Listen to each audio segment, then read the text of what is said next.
Salutatorian Isaac Sorensen.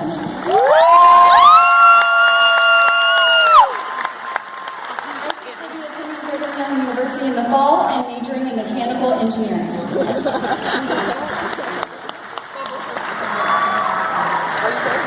Thank you, Mrs. Costa.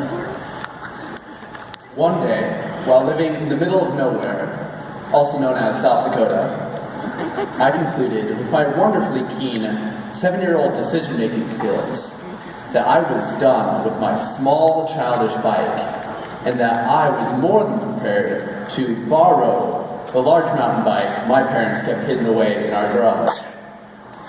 Another great and intuitive conclusion that I made was that the best place to prove my courage and fully capable biking skills was down the enormous and steeply sloped hill that sat in the middle of my family's forested property.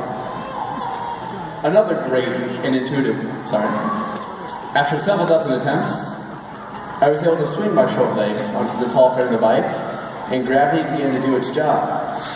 Initially, I was having a pretty great time going as fast as I could down this hill. However, about halfway down the slope, the thought popped into my mind that it would probably be advantageous to slow down sometime in the near future. That was all fine and dandy until I also realized, wait, I don't know where the brakes are on this thing. Around that same time, I took to some deep mental reflection to consider the possibility that my biking endeavor was potentially a big mistake. Although many of you may have already guessed at this, I'd like to pause my story and present to you the topic of my speech. Many, if not all, of your hopes and dreams will crash and burn. I may be kidding about the topic, but I am not kidding about the crashing and burning that occurred in my story. All I will say about the rapid deceleration of my bike is that it involved numerous branches, large tree trunks, and my body sliding across a gravel road. One would say that my day had gotten off to a bit of a rocky start. So there I was, lying dazed and scraped at the bottom of this hill, waiting for the pain to hit, not really sure what was going to happen next. Seconds felt like hours, kind of like they do now at this excruciatingly long graduation ceremony. But the next thing I knew, 2 strong arms came and picked me up. Unbeknownst to me, my oldest brother had watched from inside of the house, with quite a bit of bewilderment and amusement, his little brother venturing into the garage, pulling out a bright pink mountain bike, and then flying uncontrollably down the hill. After seeing the dramatic end of my joyride, he rushed out of the house, taking no thought to put on shoes, and carried me hundreds of feet back up the hill. 10 years later, that memory still sticks in my head. In fact, dozens upon dozens of small and simple experiences have ingrained themselves in my memory that caused me to be eternally grateful for all of my siblings and for the positive impacts they continue to leave on me. My message today originates from a truth that my siblings and my friends have impressed upon me over the short 17-year span of my life. Society has lost sight of how one truly leaves a worthwhile mark on this world. No one lays on their deathbed wishing they had spent more time at an office or finishing seasons of The Office. If that's what's on your mind, chances are excellent that you are dying alone. Rather, I believe that at the end of our lives, our minds will turn to reminisce on how others have changed us, the impact we made on the world, and the opportunities we may have missed to have left a more powerful impact on those around us. If you take the time to remember all of the people that have played significant roles in your life, I believe that you'll come to see that those who have shaped you the most are probably the people you pass by every day, the people you live with every day. Yet, as a society, we seem to focus more on the power of science, politics, business, entertainment, and government. Not that these things are not important and highly influential, but they are not aspects of life that fundamentally shape who we are as individuals.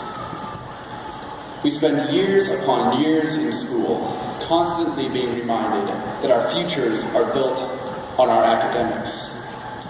Not that academics aren't important to our lives, however, they should not become our lives. The most world-changing impacts of our generation will not be when humans travel to Mars, cure cancer, complete quantum theory, or really any other world-renowned event. I stand to claim that the greatest things that will occur in this world will be the work of mothers, fathers, families, friends, and teachers. Small, unspectacular actions and ordinary people are the source of extraordinary impacts. Building a new business may make you a lot of money, but spending a few minutes every day with your siblings can prevent them from drifting away from your family. Electronic innovations may speed up your iPhone 27, but a kind word from a friend can save a life. How different would our world be if our conversations did not begin with an intense discussion about the finale of Vampire Diaries or what we binged watched on Netflix last night? Not that these things are inherently bad, but they lack any substance that will leave a lasting impact on our lives. Rather, what if our conversations more commonly included concern for the well-being of our families? What if we began by asking about the challenges our friends face and how we can help? What if we suppress the urge to be merely entertained by conversation and replace LOLs, emojis, selfies with deeper questions about life and our existence? I recognize this all sounds very idealistic, cheesy, cliche, whatever you want to call it. And as my past Minnesotan friends would say, oh yeah, you betcha it is. But the great thing is that you can discover for yourself how you can personally leave an impact on this world, and how your connections with those around you can run deeper than ever before. I also recognize that this speech may not be all that inspiring or earth-shattering, and that I myself am guilty at times of overly temporal thinking. However, I sincerely hope that as we begin this next chapter of our lives, that we also shift our focus and perspective on how we live throughout all the chapters of our lives. Class of 2017, go save the planet, invent sustainable energies, be a part of a better government, create an airline company that doesn't drag people off planes, revolutionize the NBA so it's not always Cavs versus Warriors in the finals, make it like 50 Star Wars movies. But if you really want to change this world, if you really want to leave a positive impact, strive to become a loving parent, a dedicated teacher, a wonderful friend. Because the alternative is looking back at the end of our lives and realizing that our legacy is only a list of numbers, a set of scientific discoveries, or a story on the nightly news. The alternative is feeling the painful reality that we forgot to slow down, look at the small and simple things, and leave lasting impacts on the individuals around us. Do not leave this life having left nothing. To conclude my remarks, I absolutely need to thank my parents for their patience and love throughout my high school journey, despite my imperfections and stubbornness. You have taught me much deeper truths than any class ever could. I also thank each of my siblings for the impacts they have had on me, for their continuing example of selflessness, hard work, and horrible senses of humor. To two of the most wonderful people that God ever made, Amy and Jasmine. Y'all are at the top of the list of wonderful friends that have left an impact on me.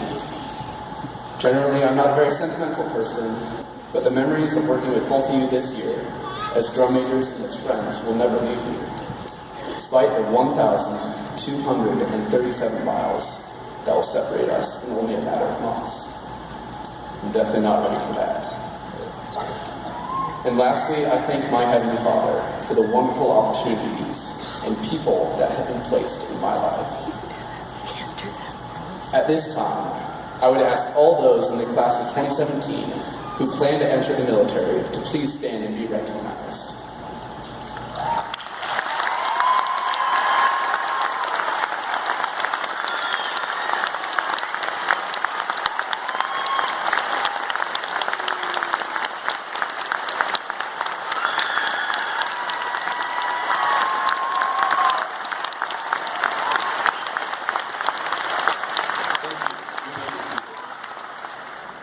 truly know how to make an impact on this world and will change the world through your service.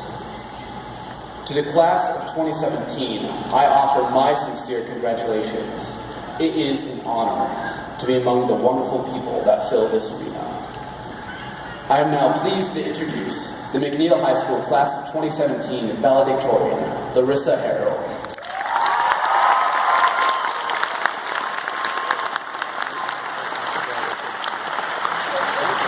Larissa will be attending the University of Texas at Austin in the fall, majoring in environmental engineering and Plan 2 honors.